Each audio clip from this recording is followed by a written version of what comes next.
And we are live. Hello, everyone, and welcome to another episode of Translators on Air. My name is Dmitry Karnyukhov. I'm your host. Join me today, my incredible co-host, Helena Tereshenko. Hi, Helena. Hello. And our guest, Michal Tosza. Hi, Michal. Hi, everyone. Michal started localizing CAD software in 2005, and from the very beginning of his work, he developed a love-hate relationship with Trados that later on turned into love relationship with other CAD tools. And new technologies and software were always a must and a life choice for him. So apart from all sorts of video and tabletop games localization since 2009, he has been teaching at universities. And his latest project, Free Indie Localization, is a pro bono initiative for game developers who struggle with localization tasks. So this is going to be the topic of our conversation today. But before we jump to our conversation, I would like to make a few announcements. As always, the second season of Translators on Air has been sponsored by our friends at Smercat. Smercat offers translation technology for translators, and they offer it absolutely for free. So if you're looking for CAD tool, check out Smercat by pushing the green button below this video stream, or if you're watching this in a recording, you can always click the first link in the description. All right, we have a few people join us today. Hello, Becky. Hello, Dmitro. Hello, Ina. Hello, Jenny. Hello, Susanna. Hello, Louis, Gabriela, Victoria, Julia, and Yelena. Thank you so much for tuning in, guys. I can see a few new faces here, so I'm going to make a quick introduction to this platform. So this is a live webinar. Everything you can see or hear here is happening in real time. We are gathered here today to discuss localization topics. And if you have a specific question that you want me, Yelena, and Michal to discuss, you can push an orange button below this video stream that says ask a question or suggest a topic. Or if you just want to say hi, you can use the chat window on the right-hand side. All right, Michal, how are you? Quite nice, thank you. How was your day? Tiring, but I think that this interview would make it a very nice wrap-up of the day. Busy at work? Yeah, certainly. I've just been finishing another game, and I needed some break, so I'm really happy for your invitation and to be here. Great. Can I ask what kind of game you were translating? At present moment, I cannot tell the title because it's not yet published, so I need to keep my mouth shut about this. Yeah. Was it then a free localization or a paid one? No, it was a paid one, not within the Free Indie Lion initiative. Mm-hmm. That was the paid job. Okay, we see. So, Michal, can you please tell us a little bit about yourself, how you started as a translator, and how you developed this passion for video game localization? You gave some words introducing me, so I won't repeat myself on what you said, but I will try to reply to your question about how did it all start, how did I get into free localization. It all began like in a fairy tale. It all began several years ago, more than 10 now, when I received a lot of selfless help from a very experienced translator. I was a newbie at that days, and he helped me a lot. He gave his knowledge just for free, and he was very willing to educate people, and I was his pupil, let's say it. And for some time I was thinking about paying back my debts I got from him, and that was one of the reasons why I started this Free Indie Localization initiative. The other ones are that I like to support good initiatives, and some of the games I encountered were really great, and some of them I knew, the game I translated, I knew before I had the chance to localize them, and some of the clients that came to me asking about localization had really great product, and they said they need help. So when I got in the past help myself, I decided that this is the time to do something good. The other thing is that I have some friends that are the game creators. They develop games, and many times they stated some facts about localization, the troubles they had, and the lack of place that gives them any concrete knowledge about how to tackle the localization problems. So that was the other reason. I am a gamer myself with more than 25 years of history playing, so I also know the mechanics, the hardware, the game-to-game references that are common in indie games. And I also saw many poor game translations. Free indie localization is also a way to diversify the boring jobs I do, because I mainly localize Autodesk software, which is, okay, well paid, but absolutely boring. And translating games, it's really fun. It's really fun. Sorry, I want to interrupt you. You said you're working with Autodesk. Are you localizing Revit or AutoCAD? Yeah, and all other auto blah blah blah software. I started with this, and it sticks with me. And yeah, it's the main source of income for me.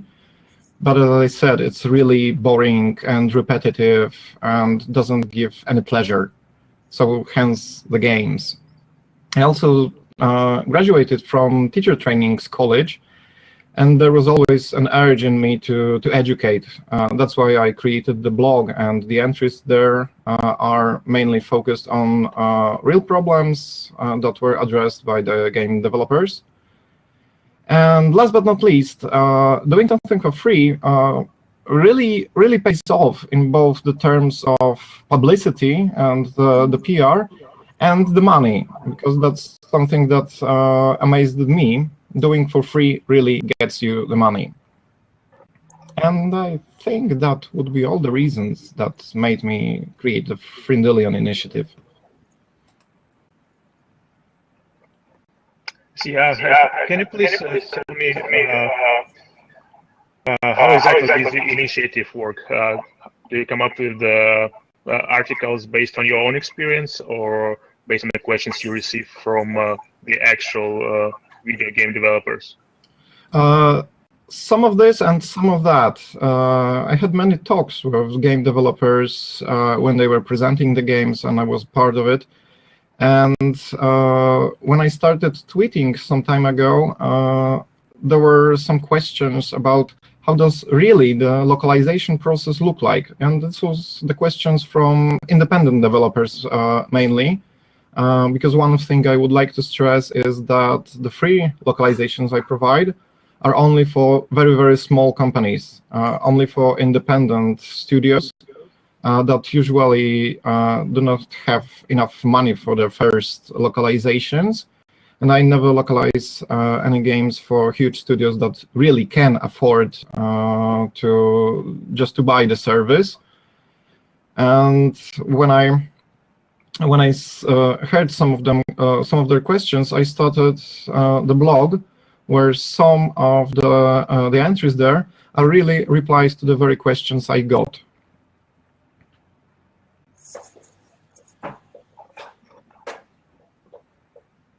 And what are some of the most common problems that independent developers face when it comes to localization? I think the most and the largest problem is that they don't know translation reality. They don't know, for example, how to prepare the files for localization. They think that giving just the XLS file is enough. They don't have this knowledge about how long, for example, the localization can take place. They often ask about how much does it cost.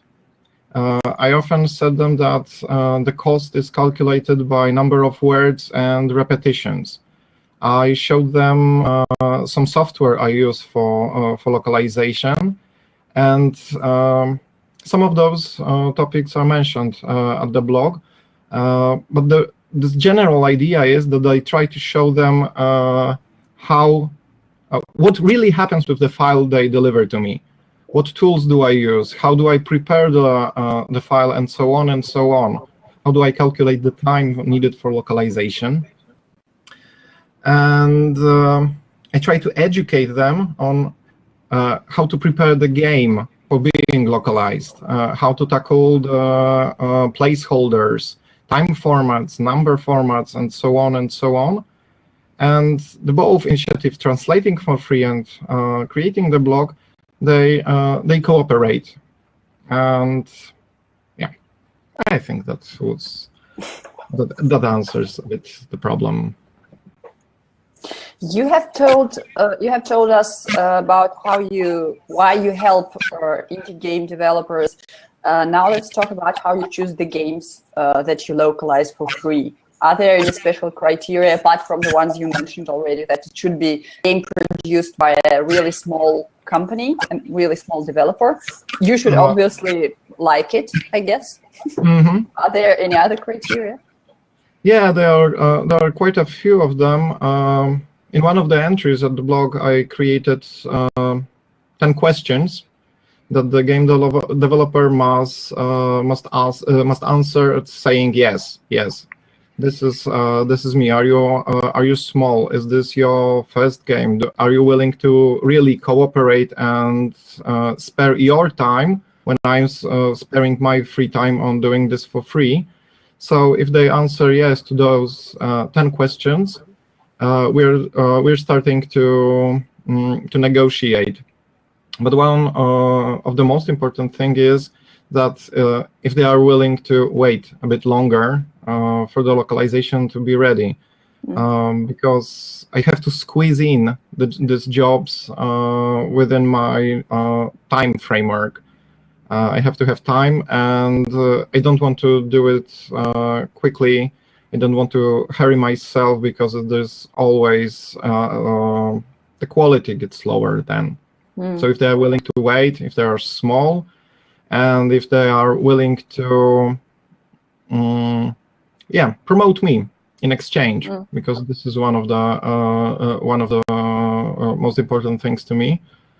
If they are willing to put my name in the credits, tweet or tell the other developers that I perform the translations, yeah, then we usually start.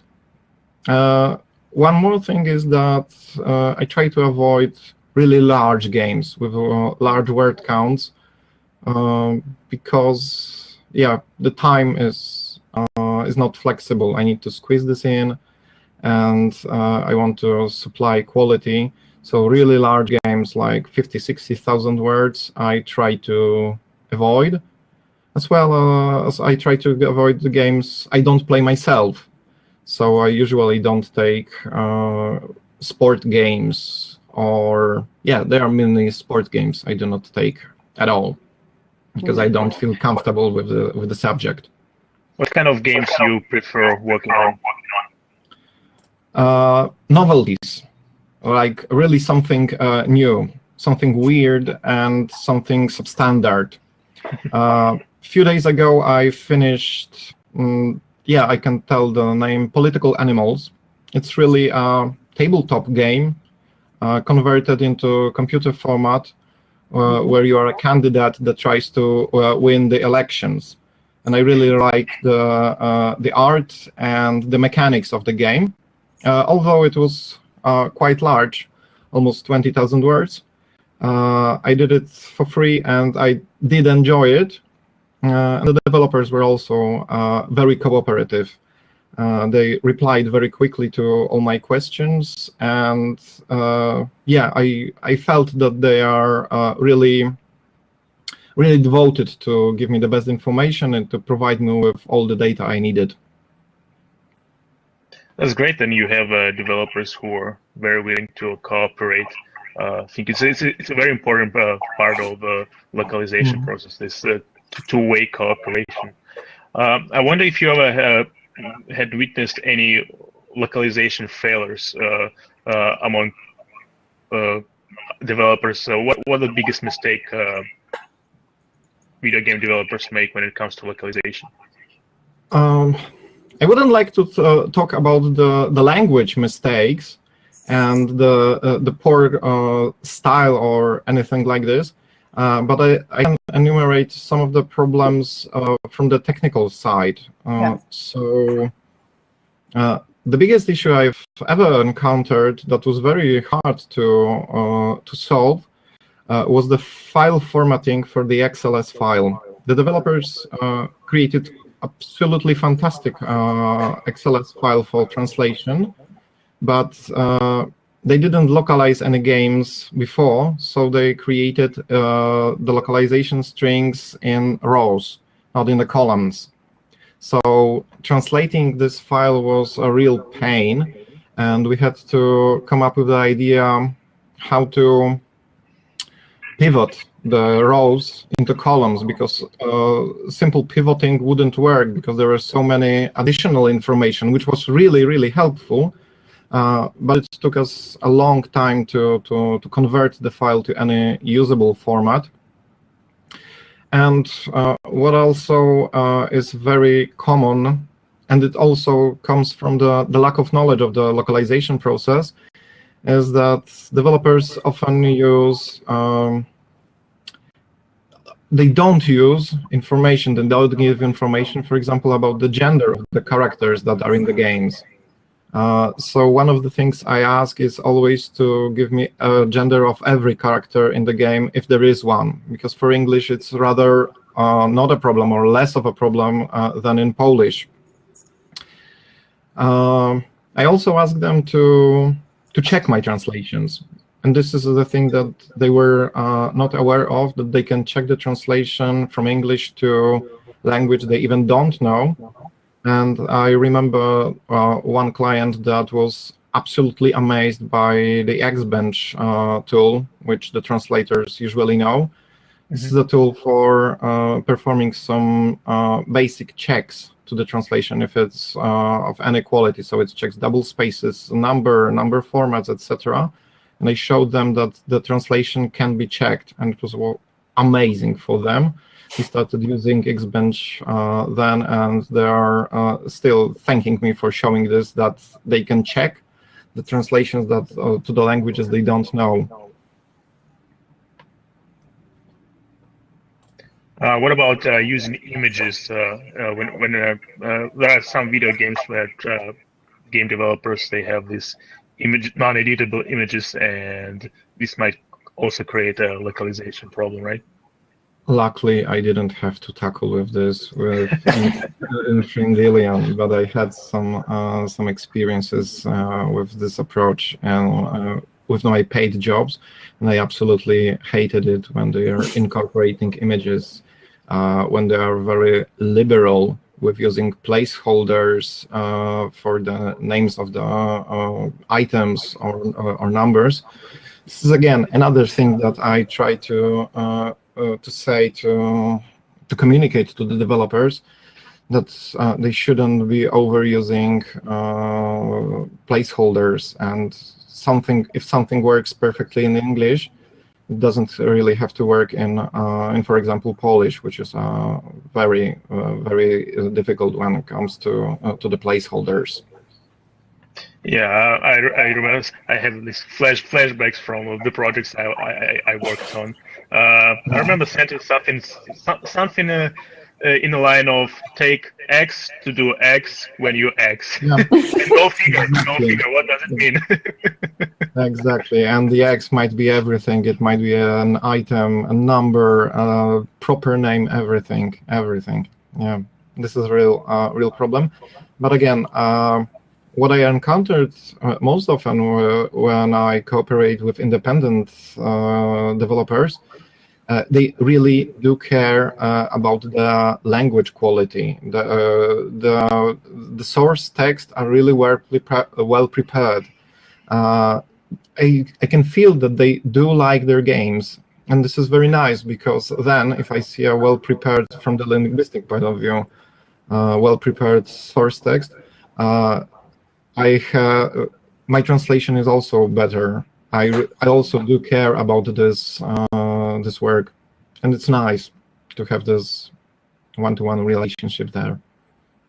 I can really relate to this one, although I don't work with video game localization, but even with, I think it's basically with any other type of text. When I see that a text was carefully crafted in the, well, in English, in my case language, then I also take care to make it as good in Russian. Well, yeah, so it is important. Again, I can say some good words about the political animals.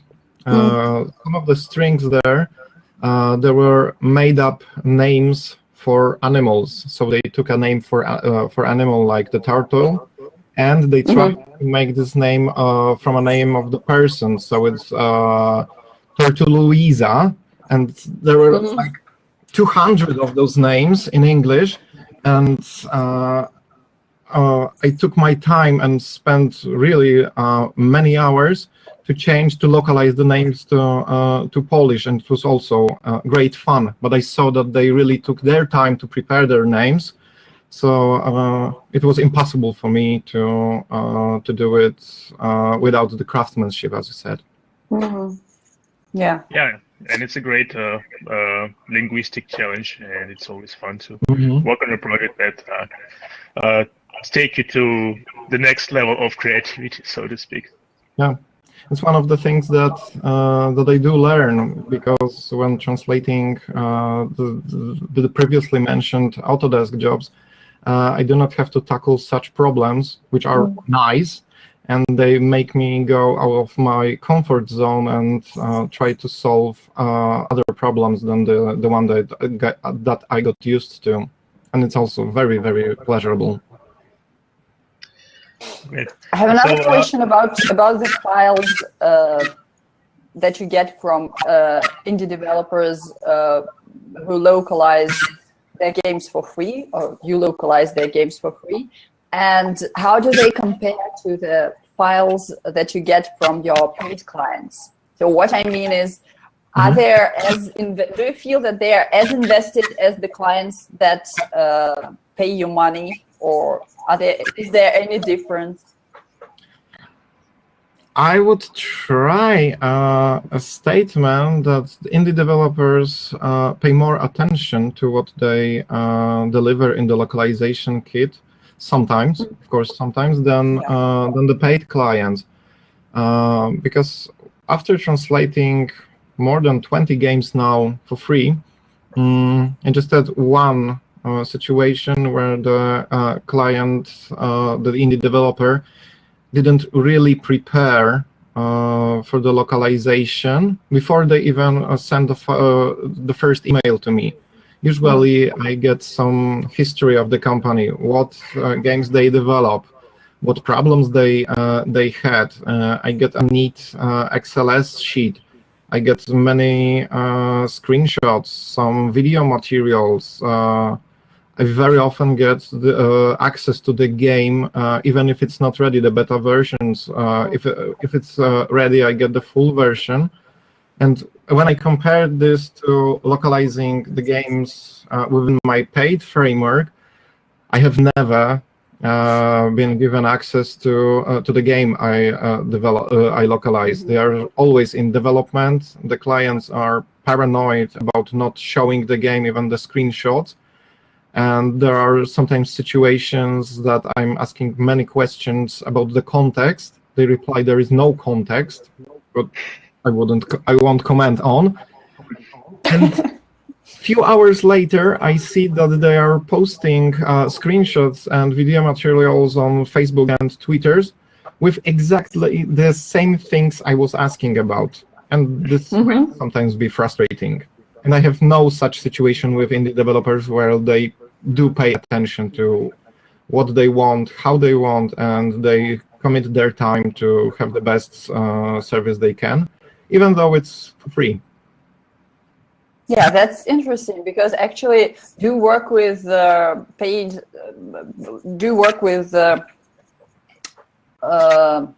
developers directly or through an agency? I mean, the paid ones. I cooperate directly with game developers and through an agency, but most of the time through an agency.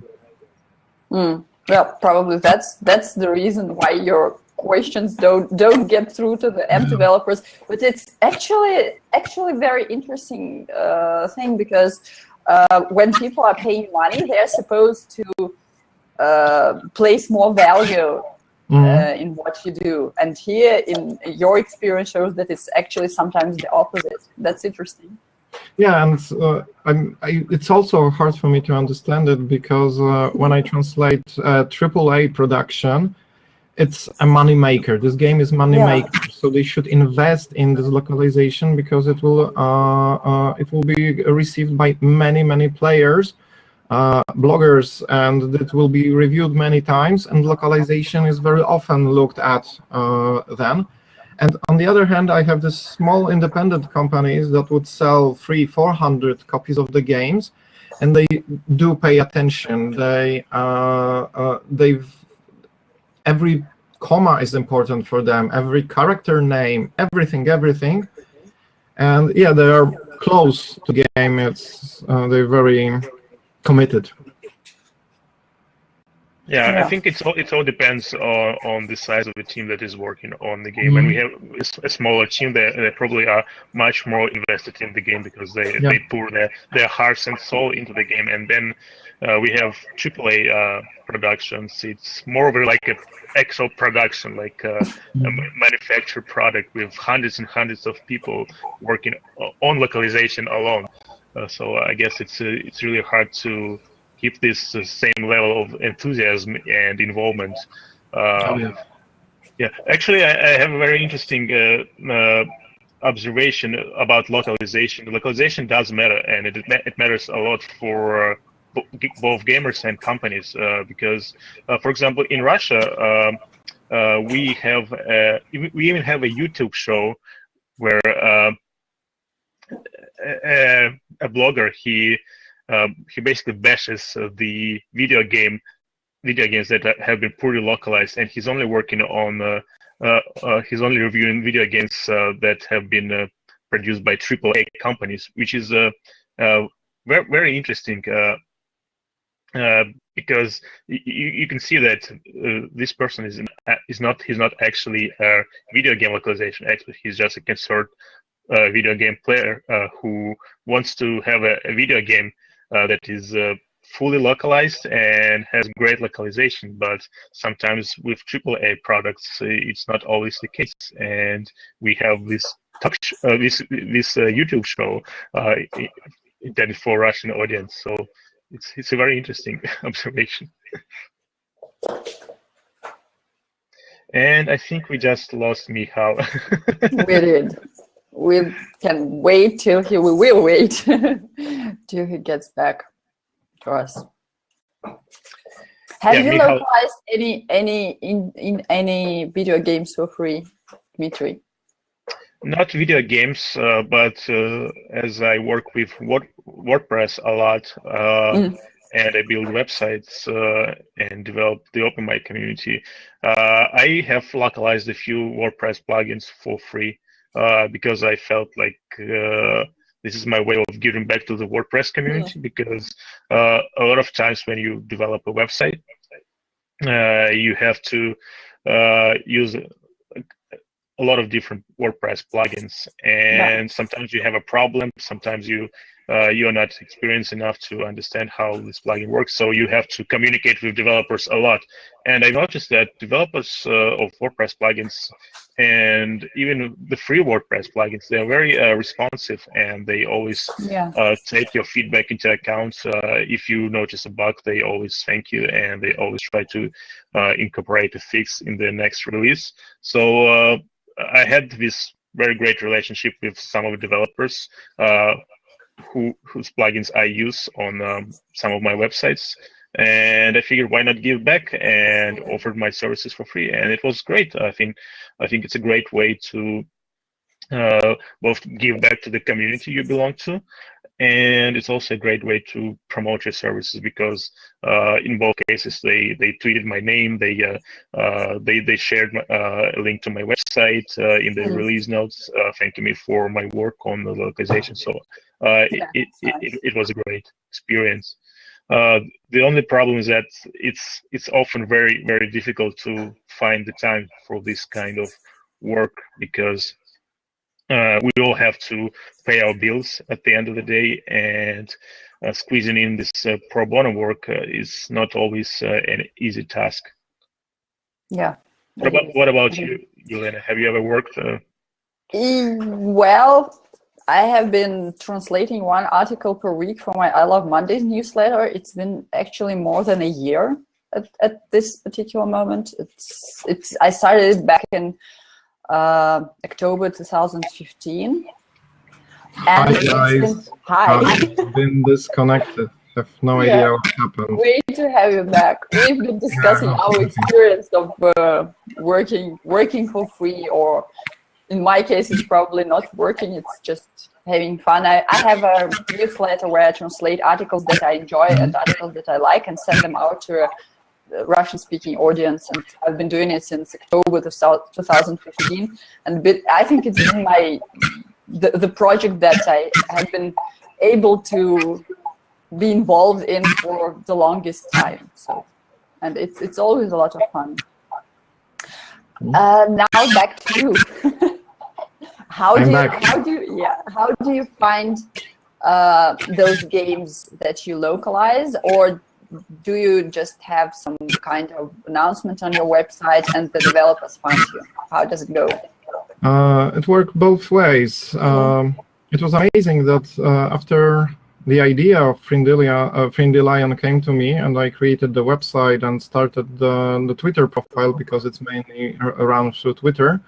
I got the first game to localize after 2 or 3 days. And it was amazing for me. And then then the game went on, and the guys for whom I translated the first game did what I expected from them. So we exchanged services. I delivered them free localization, and they delivered me free publicity. So they were the next step to getting another client. And yeah, another game came 3 or 4 weeks later, and it was the friends of the first company because they were very happy with the quality and speed of the localization.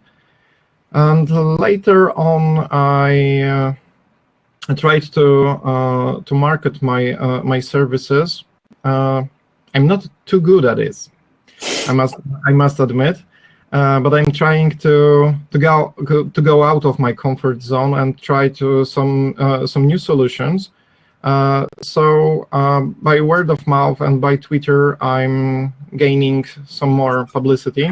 And for example, being here, it's also through Twitter and the Frindilion website. So it pays off, really. I find it very profitable to do this for free, and not only from the financial point of view, but from the point of view that Frindilion is some sort of self-sustaining marketing tool for me as well. What I mean by that is that, as I mentioned, I have poor advertising skills, and I don't have time for this as well.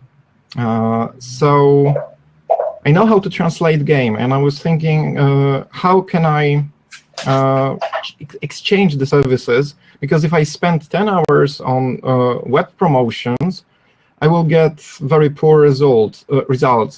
But if I spend 10 hours on translating the game and then ask the developers to mention my name wherever possible in their Twitter feeds, in the game credits, when they meet and promote their game, those 10 hours are much better for me than trying to link it in myself or to promote my services, because they are really grateful for the free service.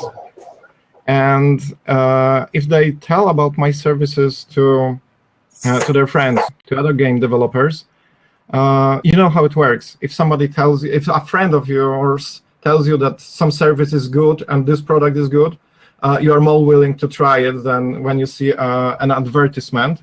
So basically, from one point of view, Frindilion is a free marketing tool for me. Not free, but it's a marketing tool that I can use in a very efficient way.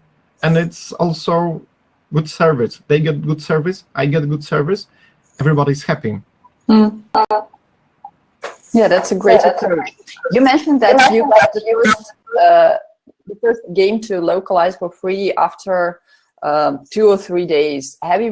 Do you have any friends among game developers who probably told their friends that you're offering such kind of service, or was it just I don't know, Twitter, or where did you advertise it?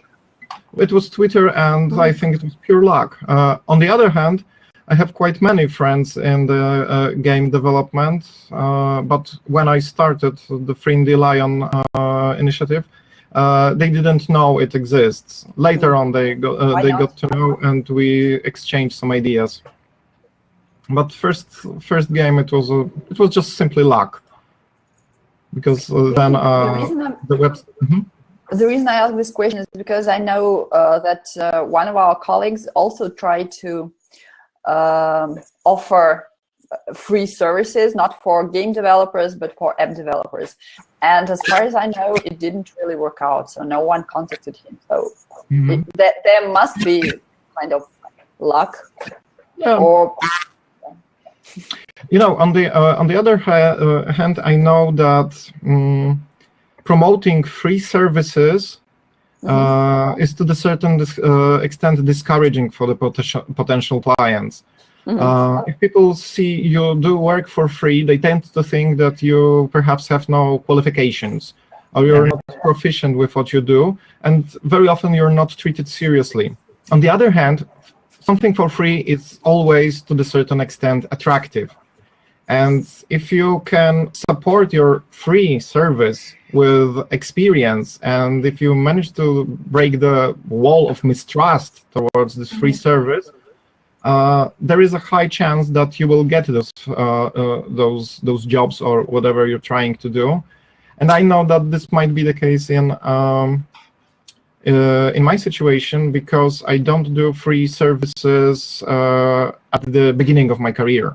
I've been localizing games for 11 years now. This is sometimes interesting for my clients. Why, if I have 11 years of experience, I do this for free? So then I have to break the other wall that I'm saying that I like to educate. I see problems. I got some experience myself, and now I'm repaying the debt, and so on and so on. Yeah, free is one from one perspective attractive, but it is also discouraging. You have to have something to support your free services. If you're just giving for free, it's clients will get suspicious. That's my opinion, and that's what I've encountered. Yeah, I think you picked a very good strategy, because you already had a blog where you could show your expertise, that you're actually a video game translator who has experience, who knows what he's talking about, who knows the challenges that many game developers face these days. So I think in your case it all worked out because you had something to support your, like you said, you just didn't offer free service, because anyone on the internet can offer free services, and it doesn't make them an expert, and it doesn't make the services of a high quality and high standard. You, on the other hand, you had something to support yourself, and I think that was a very smart move, that you had this blog where you discussed the topics and challenges and problems that video game developers have. Yeah, and there are other things that that allow you to show that you have expertise, because you've mentioned the expertise of the or the lack of it. I also had some ideas that can be really in a simple way implemented by the game developers here and now. So for example, I created a multilingual glossary of console controller button names for the game developers, because both Microsoft and Sony do share their terminology in many languages, but it is very hard to find the proper translation for the buttons, for the keypads, and so on. And I've spent several hours to prepare this glossary, and it was one of the best moves I have ever done within Frindilian, because when after sharing this glossary, a client of mine that wasn't then a client of mine asked me about localizing their games, and they sent me this glossary to use within the games. When we started talking, they got to know that I prepared the glossary, and they said that it was a great help for them because they can easily manage the localization process into many languages. They have one source of terminology that they can give to other translators. And this game, they asked about localizing. They first started talking about free localization, but after some email exchange, we ended up this being a paid project, and we still cooperate. So this is the other way that free services can be rendered into paid services. What about some other ways to get clients through providing a free service? So you mentioned that the story you have told just now. Then you also mentioned that that your clients actually promote you to their to colleagues, to other developers. Have there been some cases when you localized the first game for free and then those developers came back to you with another game and then they paid for your service? Yeah, they came. I have two cases of developers that got their first localization for free, and after several months, they started creating another games. One was completely different game, and the other was a sequel. And then they came with a paid offer. They didn't want it for free because they were pressed for time, and they simply told me that they have a week to get this to get Polish localization. They were very happy with the free localization. So how much would it cost to have the paid service? So again, maintaining relationships and giving even for something for free even at the beginning does convert to money at the end.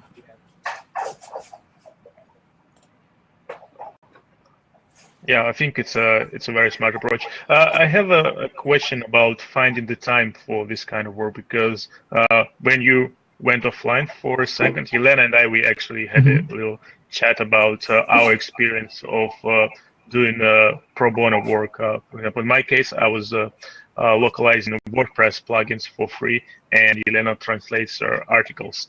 A lot of times, it's a real struggle to find the time to squeeze these projects in, because, well, at the end of the day, we all have our bills to pay, we all have our families to support, and we simply cannot afford working for free all day long. How do you find the time for pro bono work? First of all, I really do like what I'm doing within Frindilian, both from the educational perspective and from the gaming perspective. I still play a lot, and this is fun for me to take part in the game dev society. But on the other hand, yeah, as you said, it is sometimes really hard to squeeze in those unpaid jobs, and your mind is telling you, why are you doing this? You won't get your bills paid for this. I have some very simple and easy to implement strategies. First of all, I negotiate very liberal deadlines with the developers. So normally I would translate 10,000 words within 3-4 days. But if I get a game consisting of 10,000 words, I try to negotiate 3 or even 4 weeks deadline, and then I can squeeze like 20 or 30 minutes a day of localizing this game. It's not disruptive. It's rather fun. After translating 5,000 words of Autodesk software, I have this half hour of fun when I can translate political animals, for example, or any other RPG, and this is then it becomes fun. It becomes something nice and something new apart from the boring work. I try also to educate the developers within about how long does it take, because very often they don't know how long is the 1,000 words to translate. Is it like an hour or a day? So I present them with analysis from Trados or MemoQ, and I tell them that 2,000 words a day, it's normal, but I won't be doing that much because, this is for free. I won't also treat it with disrespect. And I would really like to spend this time, the quality time with your game. So let us separate this and give me 3 weeks. You will have then a good service. You will wait, but you will have a good service. I also changed my working environments, and I stopped working at home at all. Working at home for me is filled with all sorts of distractors, the postman, the washing machine, and everything. So I'm working only outside in co-working areas or in cafes, which I really like, and then I can focus only on work. And then this half hour longer for the free games, I don't really feel it. So I tried to change my approach to doing the free job. I didn't want it to be some sort of burden or the thing that I really need to do because I really need the publicity, so let's do this. No, I took the subject that I like and I tried to cut it in portions that won't disrupt really the paid jobs for me. That's my general strategy, and it works out for me. I don't use any fancy strategies at all. Have you ever had to say no to certain indie developers? And if you had, what were the reasons? No, I didn't have to say no. I had to say that it's impossible now. But if you give me longer time, or if you come back after 2 or 3 months, and it was possible then for this developer, they weren't in a hurry with the localization, so I told them that I will be ready within 3 or 4 months. Please come back, then we will strike a deal. And yes, they did come back, so I didn't have to say no, impossible now. Usually, they also have liberal deadlines for localizations, and they are not pressed for time. In opposition to usually the AAA production, when there is always not enough time and things must be done for yesterday. We have a question from one of our viewers. Becky asks, how do you make sure people don't take advantage of free work, meaning that they exploit the service when they could or should in fact pay for it? There is no simple answer to that. I can answer from my perspective that I can check who is contacting me. I can check their games. I follow their Twitter feeds and find out if it's a huge production studio or a small company. There is no, it's always possible to get tricked, but if you spend some time on investigating your client, and that's why I always use Twitter in connection with Frindilian, because game developers very often boast about what they're doing, and they're tweeting all the time with screenshots, with progress in their game with another Unity features that they find and implement in their games. So they are easy to follow and to find out if they're genuine or not. And it usually is very easy to say if it's a small company or a huge initiative. But I didn't have such situation when I had to struggle with any tricking me into doing something that wasn't intended for Frindilion.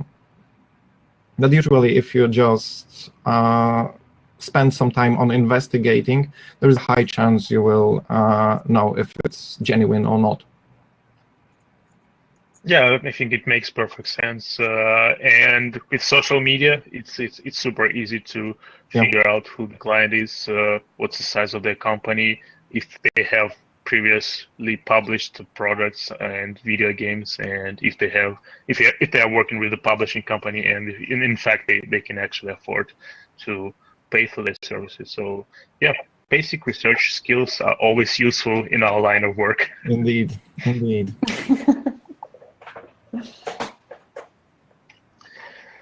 So apart from getting free publicity and getting new clients, is there anything else that you get from providing your localization services for free? Yeah, and this is again quite a vast area of experiences I got through Frindilion, because on a small scale I had to become a project manager. There was no translation company between me and the client. The translation company that takes place of that takes the role of the file preparation, translation memory management, terminology, and so on. Now I have to do everything myself, and yeah, it's time consuming on one end, but on the other end, I learned something new. I had problems with, for example, at the beginning, with efficient question and answers management. I was exchanging emails with the developer and it didn't work out. So I found the Smartsheet. It's a great simplified collaborative online spreadsheet that it's much more user-friendly than Google Docs.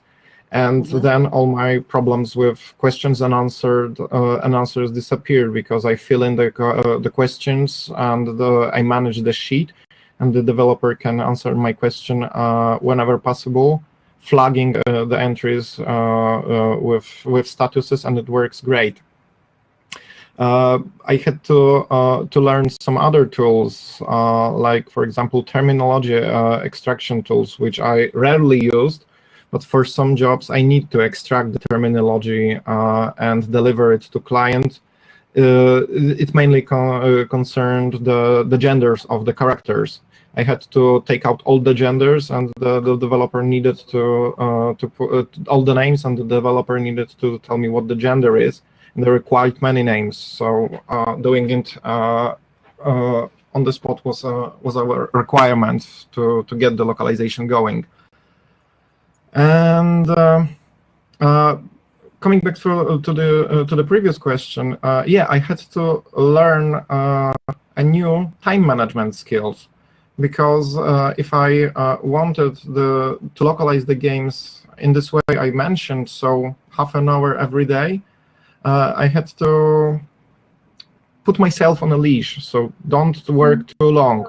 Give yourself this half an hour for this fun translations. Stick to it, because if you don't, you will miss the deadline and so on. So I had to keep myself to this time borders. That probably made you work more efficiently on your boring tasks, right? Yeah, of course, of course. It's always when you keep track of time, it's always for the better on many levels. Yes, and also when you have something to look forward to. Yeah, I know it from my experience. If I have two tasks, then I have to start with the boring one, because then I have the fun one waiting for me, and it really helps to concentrate. If I just make up my mind that I won't start that fun task before I finish this one. So yeah, that's a great thing, actually. I have a question about the tools that you use in your line of work, apart from Smartsheets, which is a good that you mentioned it, because I've been looking around for a better way to manage queries from developers myself. I'm using Google Docs for quite some time now, and I think I gotta check out Smartsheet. Yeah, do try it. Do they have a paid plan, or there is a free plan too? There is a free monthly plan, and they have a paid plan, but usually I don't need this for more than 2 or 3 weeks. So I depend on the free plans, and it works out great.